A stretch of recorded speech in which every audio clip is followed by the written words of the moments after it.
Assalamualaikum warahmatullahi wabarakatuh. Bismillahirrahmanirrahim. Alhamdulillahi rabbil alamin. Wa bihi nasta'in ala umuri dunya wa din. Wassalatu wassalamu ala asyrafil anbiya wal mursalin wa ala alihi wa sahbihi wa man sara ala nahjihi bi ihsanin ila yaumil wa ba'd. Allahumma inna nas'aluka ilman nafi'a wa na'udzubika min ilmin la yanfa'. Ya Allah, berikanlah kami ilmu yang bermanfaat dan lindungilah kami dari ilmu yang tidak bermanfaat. Hadirin Allah muliakan, alhamdulillah kita bersyukur kepada Allah tabaraka wa taala atas segala nikmat yang Allah berikan kepada kita, khususnya nikmat iman, nikmat kesempatan untuk mendekat kepada Allah Subhanahu wa taala, nikmat diberikan kesempatan untuk duduk di majelis ilmu, untuk menambah ilmu kita dan iman kita dan ketakwaan kita. Sebagaimana dikatakan para ulama, innama yutlabul ilmu liyuttaqallahu bihi. Sesungguhnya ilmu itu dipelajari agar kita bisa bertakwa kepada Allah. Jadi ilmu itu dipelajari bukan untuk keren-kerenan, bukan untuk jago-jagoan, bukan untuk menunjukkan siapa yang paling pintar, siapa yang bodoh, siapa yang cerdas atau jenius, siapa yang lemah pemahaman atau hafalannya. Itu bukan tujuan dari menuntut ilmu. Tujuan dari menuntut ilmu adalah agar Allah diibadahi, agar kita bertakwa kepada Allah Subhanahu wa taala. Itu tujuan dari kita belajar. Dan berbicara tentang ketakwaan, Allah berfirman, fattaqullaha mastata'tum. Bertakwalah kepada Allah semampu kalian. Jadi orang yang benar-benar mengerti hakikat belajar dan ilmu itu nothing tulus gitu, nggak ada beban, karena dia tidak harus mencapai pencapaian di atas kemampuannya. Dia tidak diperintahkan mengamalkan sesuatu yang dia tidak mampu. Jadi dia nggak dituntut untuk memahami sesuatu di atas pemahamannya. Dia tidak dituntut untuk menghafal sesuatu di atas kemampuan hafalannya, sebagaimana dia tidak dituntut untuk mengamalkan ilmu dia jika dia nggak mampu. La wajib ma'al ajaz, itu kaidah para ulama. Nggak ada kewajiban kalau anda nggak mampu. Maka ini adalah bidang yang paling menyenangkan seharusnya, yang paling nikmat.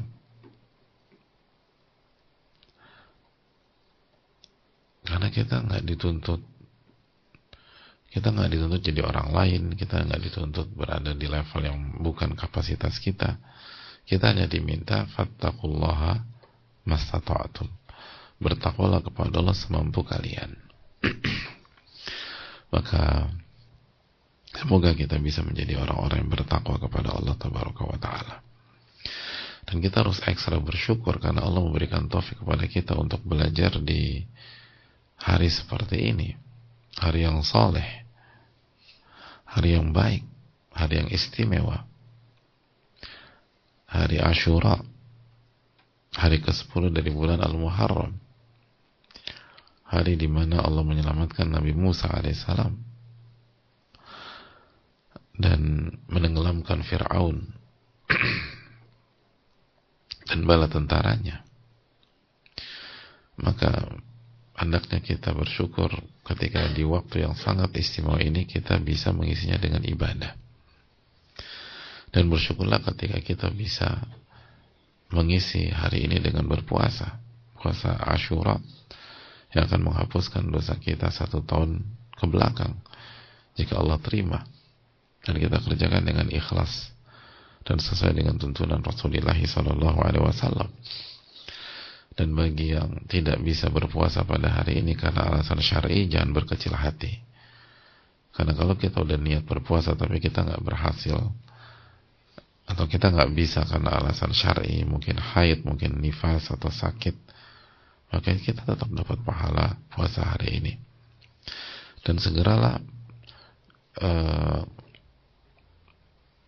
gunakan opsi kedua atau ketiga atau plan B, seperti memberikan makan berbuka kepada orang yang berpuasa hari ini, karena kita tahu sunnah Nabi SAW, man fattara sa'iman, barang siapa yang memberikan makan berbuka bagi orang yang berpuasa, maka dia mendapatkan pahala puasa orang tersebut.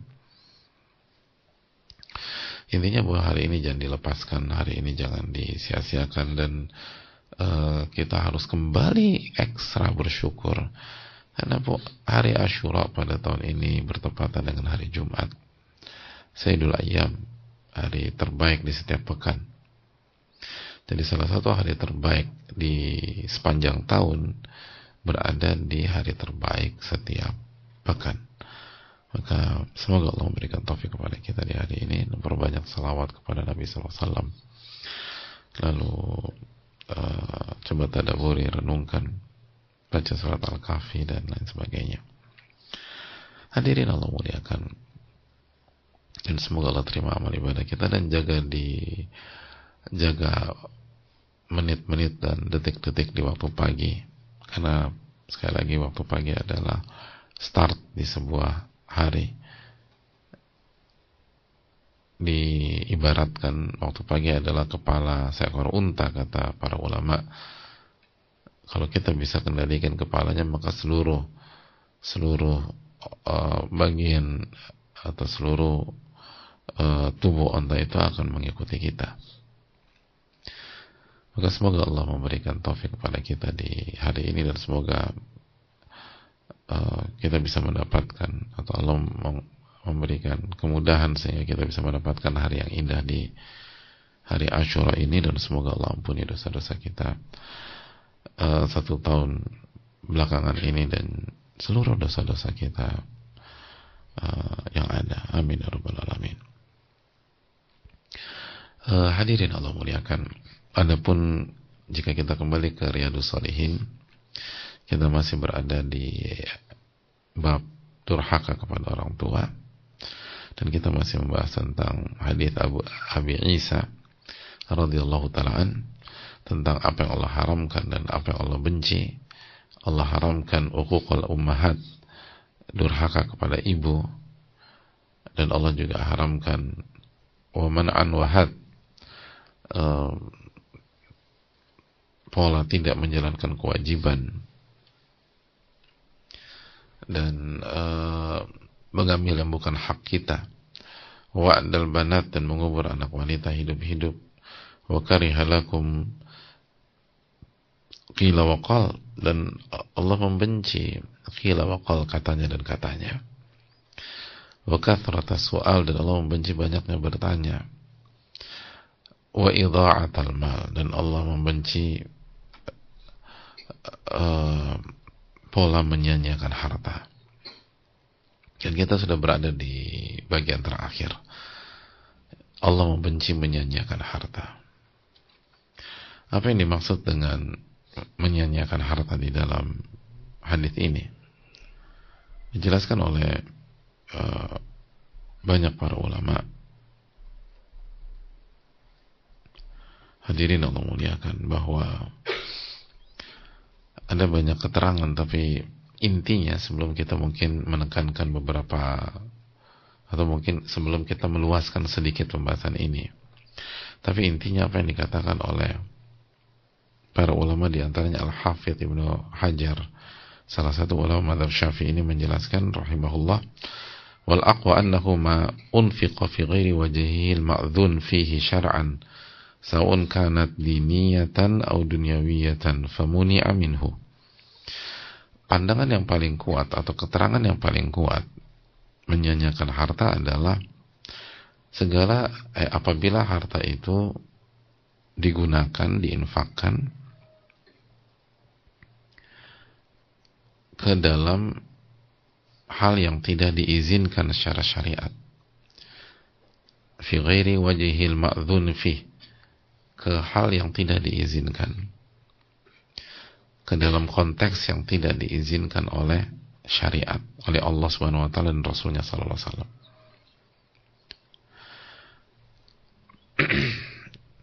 Jadi ketika harta itu dikeluarkan, digunakan, diinfakkan ke hal yang tidak diizinkan secara syariat, tidak diizinkan oleh Allah dan tidak diizinkan oleh Rasulullah sallallahu alaihi wasallam,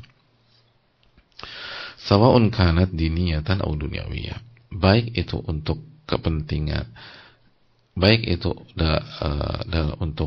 untuk yang berkaitan dengan agama maupun berkaitan dengan dunia. Famuni aminhu, maka dilarang, nggak boleh. Jadi termasuk jadi dari termasuk ke semua hal. Intinya harta itu digunakan ke hal yang diizinkan oleh Allah apa tidak, itu poinnya. Apapun konteksnya. Kenapa? Li'anna Allah Ta'ala ja'ala al-mala qiyaman li masalihil ibad. Karena Allah Subhanahu wa taala menjadikan harta itu untuk merealisasikan maslahat-maslahat hamba-hambanya. Jadi harta itu tools, harta itu alat untuk mendapatkan sesuatu yang maslahat buat kita, sesuatu yang manfaat untuk kita di dunia maupun di akhirat. Maka ketika digunakan ke dalam hal yang tidak diizinkan, maka artinya ada maslahat yang tidak tercapai. Imma fi haqqi mudi'iha wa imma fi haqqi ghairihi. Baik itu untuk maslahat yang punya uang, yang menyanyiakan, maupun untuk maslahat pihak lain. Ya contoh misalnya ada orang punya masuk hartanya tuh sudah haul dan mencapai sudah masuk nisab dan mencapai haul, dan dia harus keluarkan zakat 10 juta. Dia nggak bayar zakat tuh. Berarti kan ketika dia nggak bayar zakat, digunakan untuk hal-hal yang lain, apapun itu,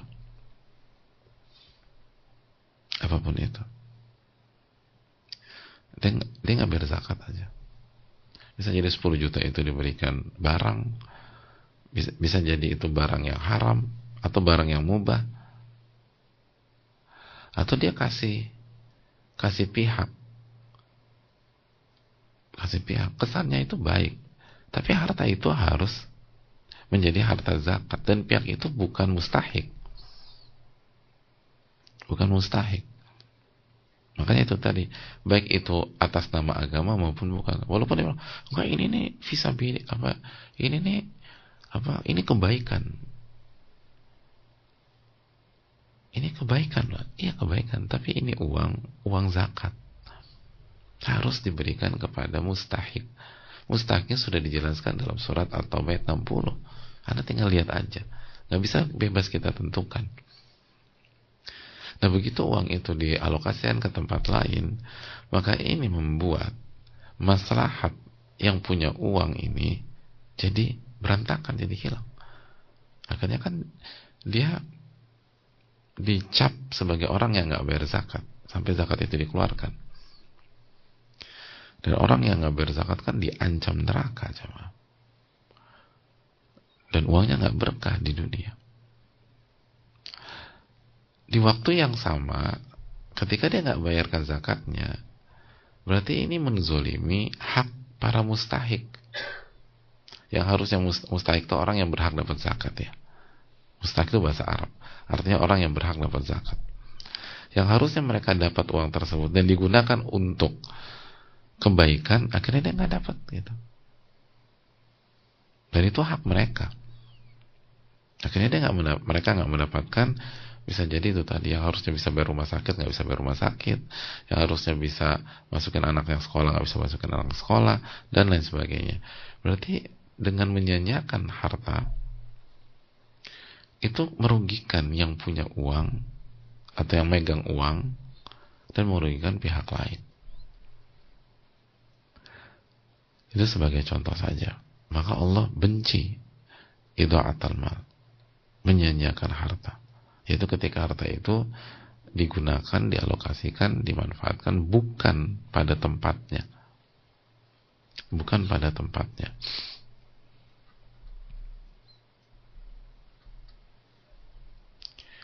Itu hal yang perlu kita camkan bersama-sama. Nah, dari sini kita menjadi memahami konsep yang sangat menarik, bahwa menyanyiakan harta itu bukan terletak pada angka. Kalau 1000, oke, kalau 1100 menyanyiakan. Bukan terletak pada angka. Bukan terletak pada kuantitas.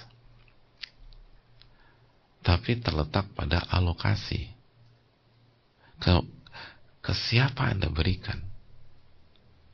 Ke pihak mana Anda kasih? Apakah pihak itu diizinkan oleh Allah dan Rasulnya atau tidak?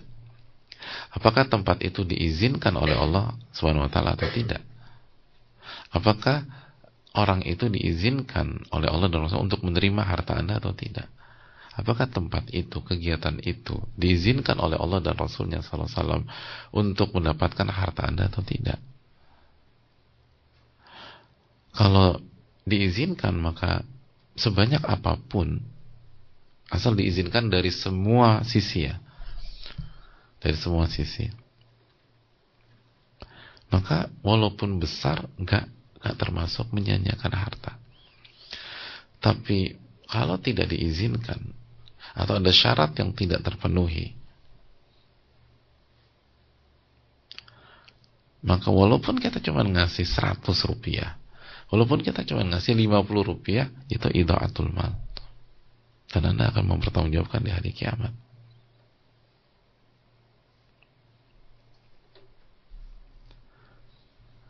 Jadi itu menariknya, hadirin Allah muliakan.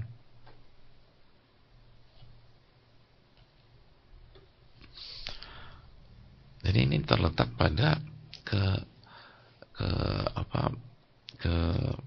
siapa kita kasih. Makanya kan pertanyaan pada hari kiamat, apa kata Nabi SAW dalam hadis riwayat Tirmidzi, wa an malihi min aina iktasabah. Kita akan ditanya, setiap orang, kata Nabi SAW, la tazulu qadama abdin yawmal qiyamah hatta yus'al an arba'.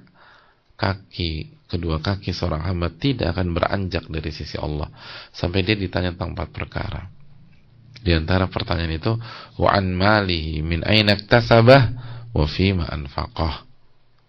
Dia akan ditanya tentang hartanya, dari mana dia dapatkan dan kemana dia alokasikan. Nah itu, dari mana dia dapatkan.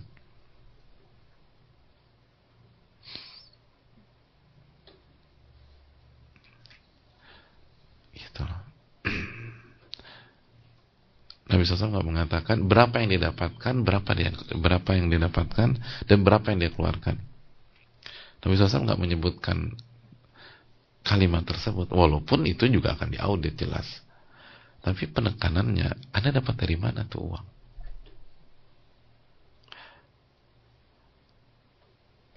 Kalau Anda dapatkan dengan cara yang halal, dengan cara yang diizinkan, dan Anda alokasikan ke hal-hal yang diizinkan dan disyariatkan, aman. Berapa, sebanyak apapun. Dan kalau Anda dapatkan dengan cara yang haram, lalu Anda gunakan ke lokasi atau ke tempat atau ke pihak yang tidak diizinkan, sekecil apapun, Anda akan bermasalah di hari kiamat. Jadi ini lebih bukan ke banyak atau sedikit. Bukan cuma sedikit Pak Ustadz, bukan. Ini tentang dari mana Anda dapatkan dan kemana Anda gunakan dan Anda alokasikan. Itu. Karena harta itu digunakan untuk ibadah. Masih ingat hadits Abu Waqid Al-Laythi? Ini hadits penting untuk banyak orang yang punya banyak uang nih. Kata Allah Subhanahu wa taala, "Inna anzalnal mala liiqamis salati wa ita'iz zakah." Sesungguhnya kami turunkan harta untuk menegakkan salat dan untuk membayar zakat.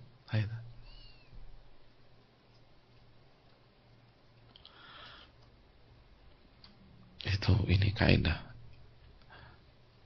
Inna anzalnal mala liiqamis salat wa ita'iz zakah. Sesungguhnya kami turunkan harta untuk menegakkan salat dan untuk membayar zakat.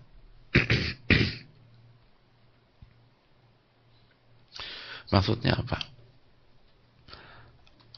Apakah berarti nggak usah haji dong Pak Ustaz? Berarti nggak usah kasih makan orang berbuka dong? Kan yang penting gue sholat.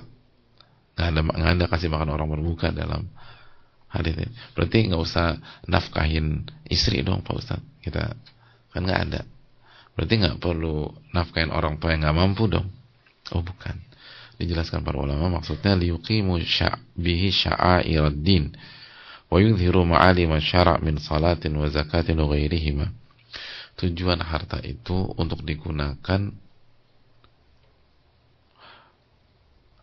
dalam rangka menegakkan syiar-syiar Allah, syiar-syiar agama, untuk mewujudkan ma'alim syara', apa yang Allah perintahkan dan apa yang Allah larang. Penyebutan salat dan zakat sebagai perwakilan, sebagai dua hal di antara yang terpenting atau sebagai contoh yang terpenting dari itu semua.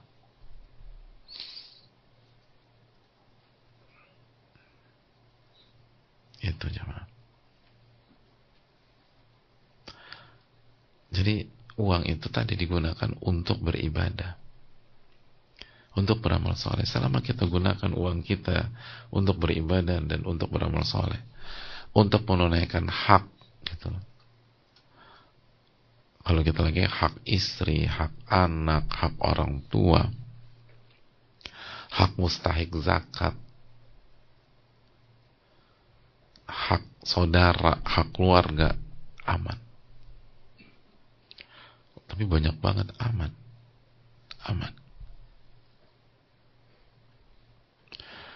Makanya kan itu alasan kenapa para ulama itu, misalnya ketika kita di bulan Ramadan, kita udah bahas bagaimana sebagian ulama itu beli baju yang mahal untuk menghidupkan 10 malam terakhir.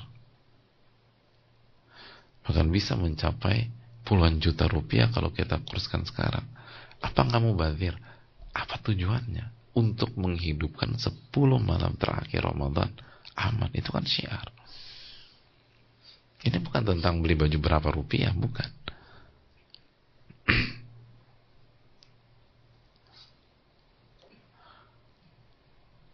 Ada sebagian ulama beli kurma mahalnya minta ampun.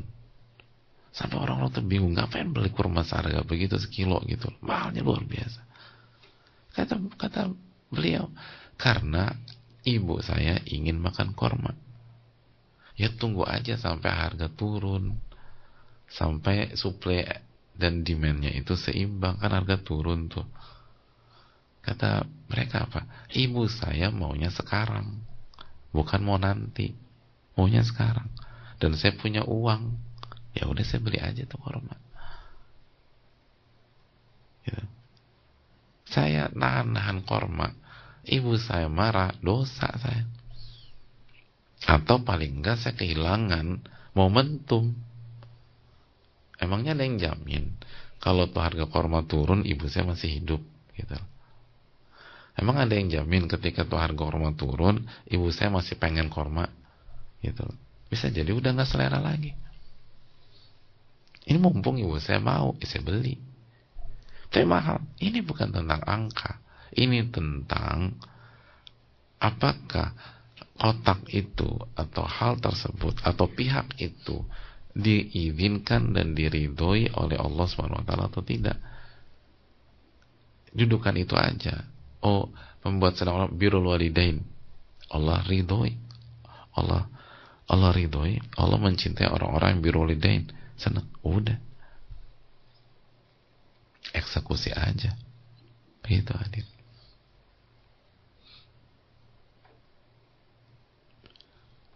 Jadi ada sebagian ulama pakai baju itu yang bagus, pakai sepatu atau sandal yang bagus. Kenapa? Mengamalkan hadits Nabi SAW dan ingin dicintai oleh Allah. Ketika Nabi SAW ditanya tentang seseorang, yuhibu an yakuna thawbuhu hasanan wa na'luhu hasanatan. Ada orang yang bertanya dalam hadis Muslim tentang masalah kesombongan, ya Rasulullah, apabila ada orang yang suka pakai baju yang bagus dan suka pakai sendal atau sepatu atau alas kaki yang bagus, apakah itu termasuk kesombongan? Apa jawab Nabi SAW? Innallaha jamil yuhibbul jamal. Sesungguhnya Allah itu maha indah dan sangat mencintai keindahan selama nggak haram. Dan kita tahu secara umum baju yang bagus dan sepatu atau sandal yang bagus itu seringkali identik dengan harga yang cukup tinggi. Ya bahasa anak lapangan kan ada harga ada barang gitu loh. Tapi kalau diniatkan untuk membuat kita dicintai oleh Allah, bukan untuk show off, memamerkan kekayaan, bukan untuk menarik perhatian sebatas perhatian manusia, bukan untuk pamer, bukan untuk kesombongan, bukan untuk tafakhur, tapi agar Allah mencintai kita, agar Allah mencintai kita.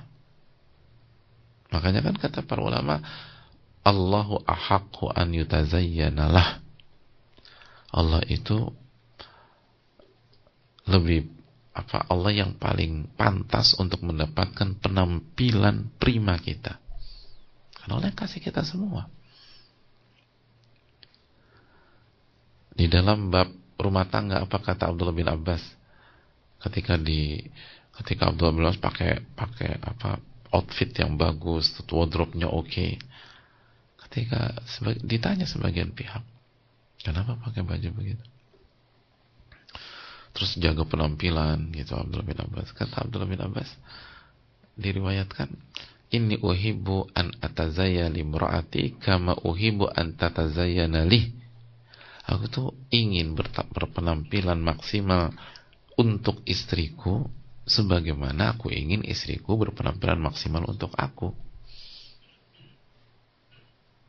Dan kita tahu berpenampilan maksimal untuk istri atau istri berpenampilan untuk suami butuh modal apa enggak? Kita tanya aja ibu-ibu lah. Tanya para istri-istri itu. Berpenampilan cantik itu modalnya murah apa lumayan ibu-ibu? Ibu-ibu akan bilang butuh modal Pak Ustadz. Tapi ketika itu dalam konteks sesuatu yang diizinkan oleh Allah, diridhoi oleh Allah, silakan. Silakan hadirin Allah muliakan. Jadi hadirin Allah muliakan, ini bukan tentang angka seringkali. Ini tentang konteks, tentang apakah ini dicintai atau tidak oleh Allah. Masih ingat hadis Nabi kita sallallahu alaihi wasallam? Hadis Tirmidzi. Dan diriwayatkan Imam Hakim juga, innallaha yuhibbu an yara athara ni'matihi ala 'abdihi. Sesungguhnya Allah itu mencintai jika ia melihat dampak dari nikmatnya itu ada pada hambanya.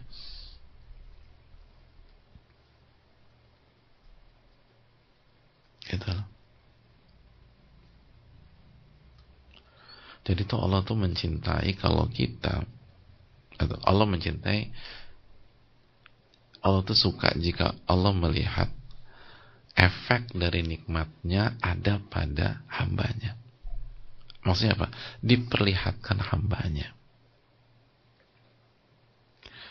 Makanya dari hadits ini kata para ulama, gimana caranya? Bi an yalbasa thiyaban taliqu bihalihi minan nafasati wan nadhafah ma mura'atil qasdi wa tarkil israf.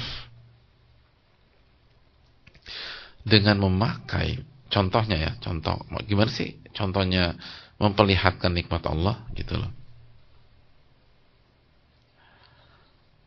Kemana-mana bawa uang cash gitu Ustaz gitu, terus dikasih lihat gitu loh, pakai bawa uang cash, lalu tasnya transparan biar semuanya bisa lihat tuh gepokan duit semua. Enggak, bukan begitu. Tapi kata para ulama, dengan contohnya dengan memakai baju yang sesuai dengan kondisi dia, sesuai dengan memakai baju yang sesuai dengan rizki yang Allah kasih ke dia, minan nafasa, dari kualitas, wan nadhafa, dan dari kebersihan. Jadi bajunya secara kualitas dan kebersihan itu sesuai dengan pemasukan yang Allah kasih ke dia. Itu juga dengan lihat ma'amura'atil qasdi, dengan terus menjaga niat. Nah itu, jaga niat, bukan untuk pamer, bukan untuk hal-hal duniawi, tapi untuk bersyukur kepada Allah dan mengamalkan ini, dan agar Allah mencintai kita. Wa tarkal israf, dan tidak berlebih-lebihan. Dan tidak berlebihan di sini itu berkaitan dengan kondisi, bukan dengan angka.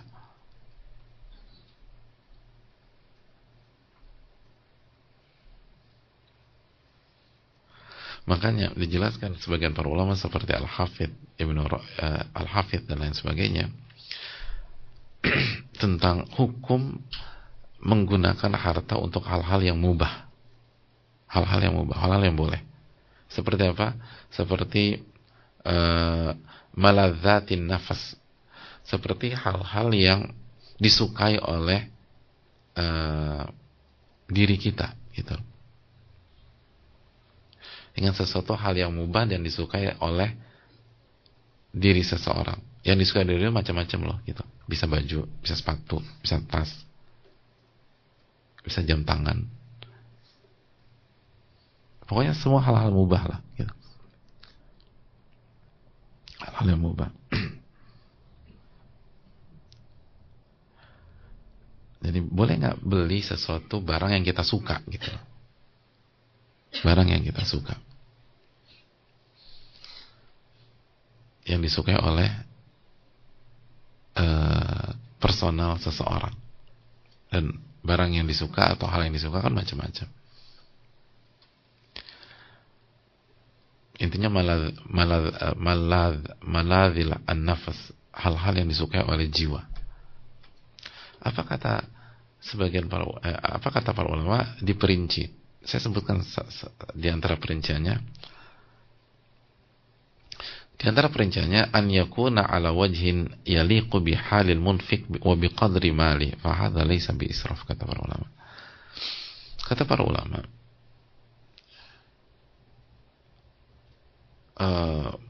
apabila sekali lagi yang dibeli itu hal yang halal, yang mubah, dan yaliqu bihalihi, sesuai dengan kondisi orang tersebut, wa biqadri mali, dan sesuai dengan hartanya, gitu. Maka itu bukan berlebih-lebihan, itu bukan israf, sesuai, asal mubah ya. Kita nggak bicara hal yang haram.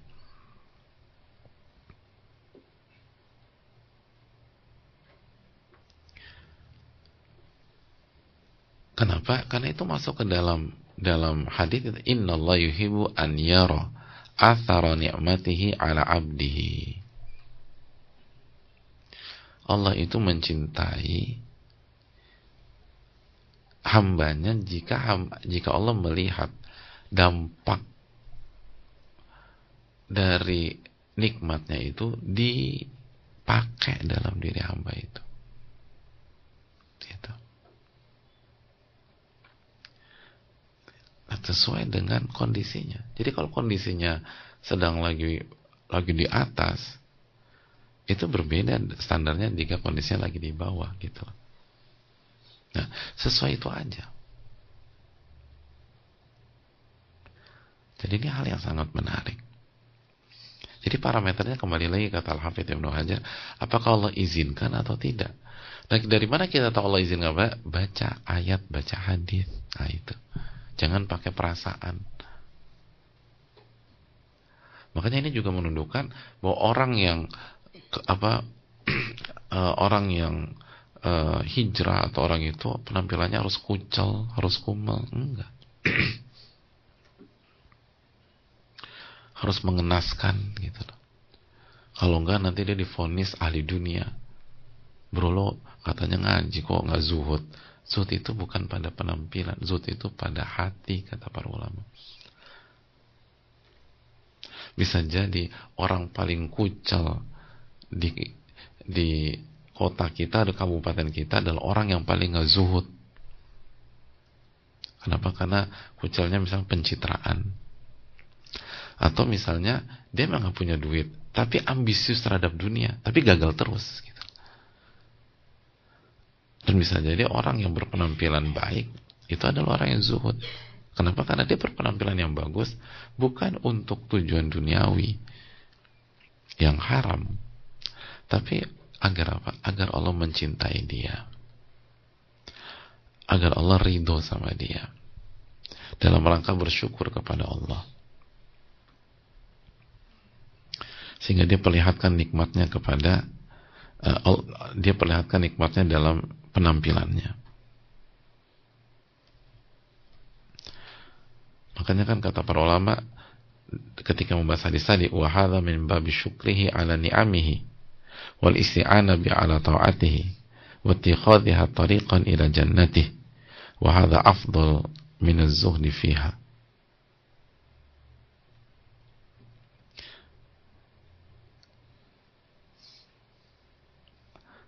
Nah, ini menarik, saya lanjutkan ya.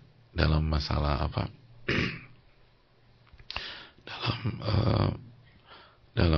dalam hadis innallaha yuhibbu an yara athara ni'mati ala 'abdi. Allah tuh mencintai jika Allah melihat dampak nikmatnya pada hambanya. Jadi sekali lagi seperti orang atau membeli baju atau memakai baju yang sesuai dengan kondisinya, sesuai dengan kemampuan finansialnya. Baik dari sisi kualitas, dari sisi kebersihan, dengan selalu menjaga hati, menjaga tujuan, menjaga motif, menjaga niat, dan tidak berlebih-lebihan.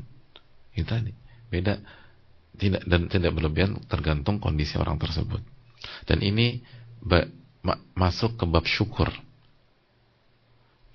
masuk ke bab bersyukur karena Allah kasih kita nikmat. Terus yang kedua masuk ke bab apa? Isti'anah biya ala ta'ah, untuk mensupport kita dalam taat kepada Allah. Jadi support system agar kita taat kepada Allah. Terus yang ketiga, kita jadikan ini sebagai jalan menuju surga. Nah, itu.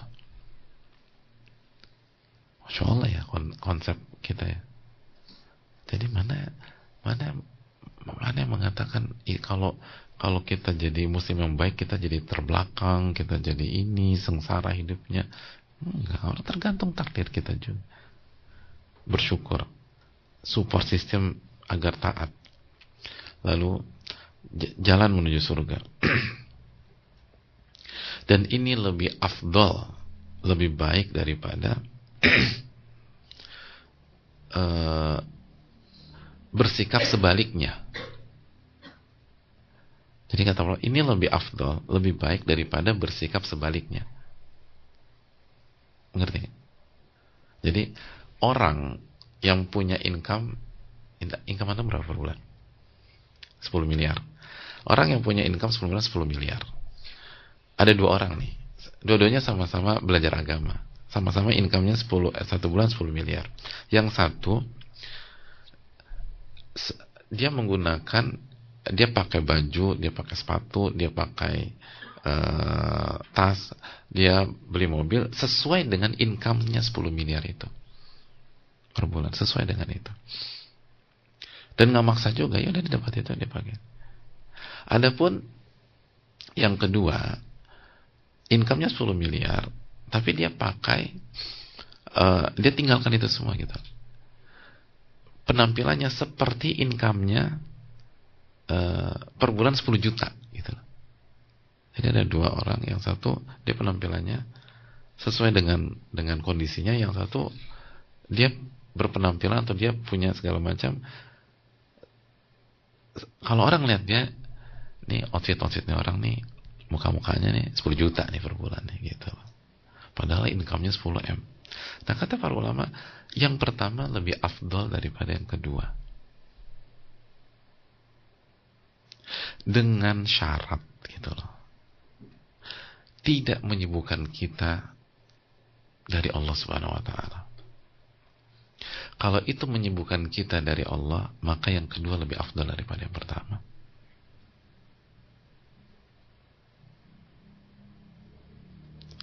Tapi kalau tidak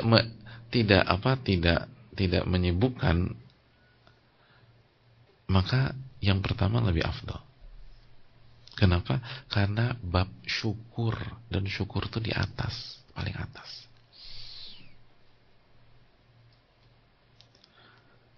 Karena tadi bab cinta itu udah paling atas. Allah mencintai jika Allah melihat dampak dari nikmatnya pada diri hambanya. Nabi SAW mengatakan, Innallaha jamil fil jamal. Allah yang maha indah dan suka dan mencintai keindahan. Konteksnya apa? Pakai baju bagus, pakai sepatu atau sandal yang bagus. Itu Allah mencintai itu. Tapi dengan syarat tidak sampai melelehkan kita dari Allah. Jadi jangan sampai waktu tuh habis gara-gara ngeribetin itu. Makanya kalau masuk bab ini cepet aja, nggak usah ribet-ribet. Biar waktu tuh tetap terjaga untuk baca Quran, untuk berzikir dan seterusnya. Adapun akhirnya di seharian penuh belanja, ini bisa jadi habis kita lalai dari Allah. Terus dipamer-pamerin, terus di ini segala macam. Bukan itu poinnya. Itu lalai dari Allah. Jadi gini loh, orang ini kan syaratnya apa tadi? Tidak lalai dari Allah gitu. Berarti yang terpuji adalah orang yang full package. Jadi jangan hanya dilihat dari berapa outfit lo, bukan dari itu. Tapi secara outfit dia oke. Lalu secara sholatnya bagus gitu. Sholat wajibnya dijaga gitu. Lalu sholat sunahnya oke. Rawatibnya dijaga. Duhanya oke. Qiyamul-lailnya oke. Zikir pagi petang oke. Semua oke. Itu baru contoh. Tapi kalau hanya penampilannya yang oke, tapi sholat berantakan segala macam, lalu berdalil dengan hadis di atas, maka itu arahnya modus. Hadirin. Tapi kan Allah mencintai orang yang pakai baju yang bagus, iya. Tapi Allah juga mencintai orang-orang yang qiyamul lail. Kok Anda nggak qiyamul lail? Allah kan mencintai, iya, tapi Allah mencintai juga orang yang puasa. Kalau benar-benar parameternya adalah cinta Allah, kenapa Anda nggak puasa padahal Anda mampu? Kenapa Anda nggak sholat padahal Anda bisa sholat sunnah? Kenapa Anda nggak berakhlak mulia? Kok lisan Anda kotor? Padahal Allah mencintai orang-orang yang berakhlak mulia. Mana lisan Anda? Kok Anda nggak tawadhu? Kok dapat ayat, dapat hadis di debat?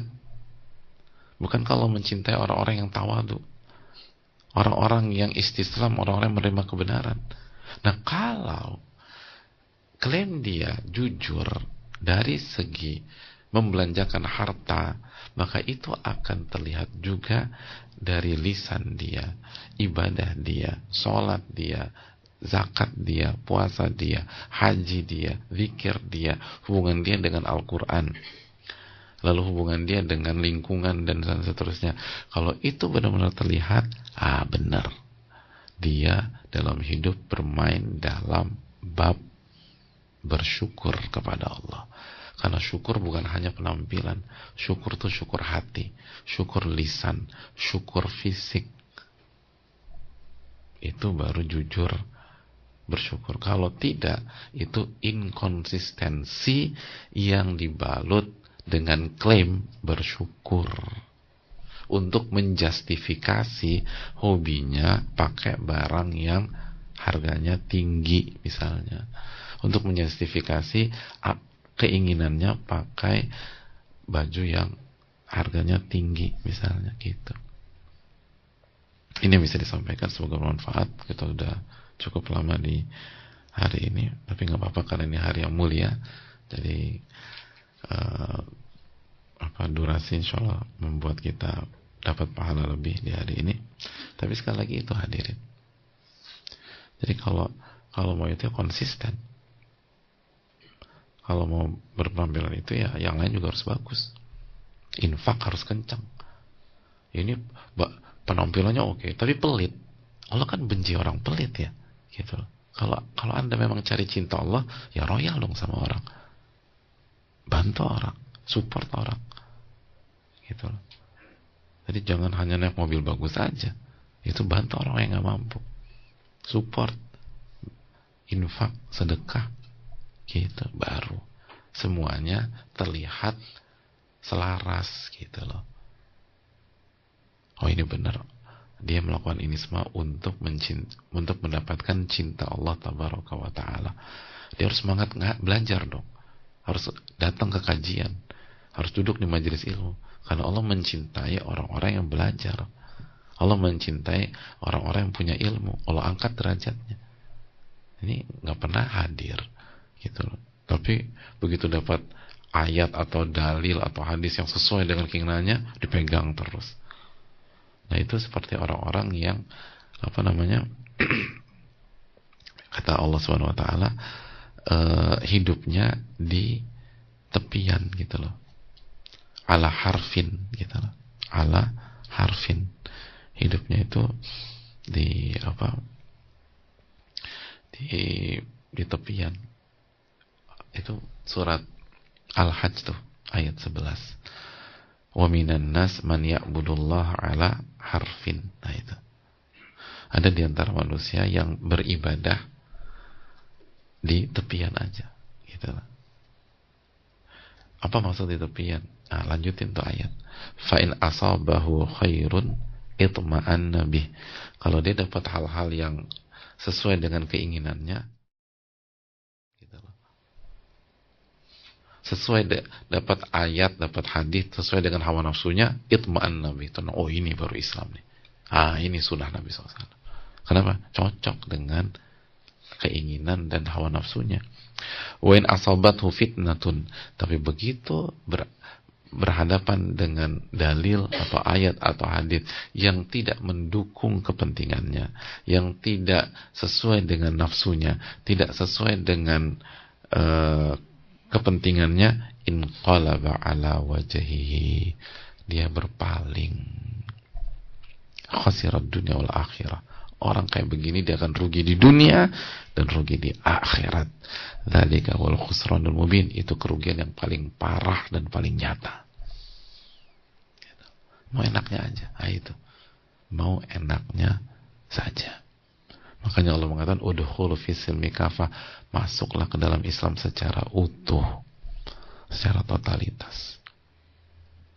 Ini yang bisa disampaikan. Jazakallahu khairan. Semoga kita bisa menjadi muslim dan muslimah yang utuh, bukan seseorang yang hanya main di tepian gitu loh. Hanya mau yang enaknya aja. Semoga Allah memberikan taufik. Subhanakallahumma wa bihamdika astaghfiruka wa atubu ilaik.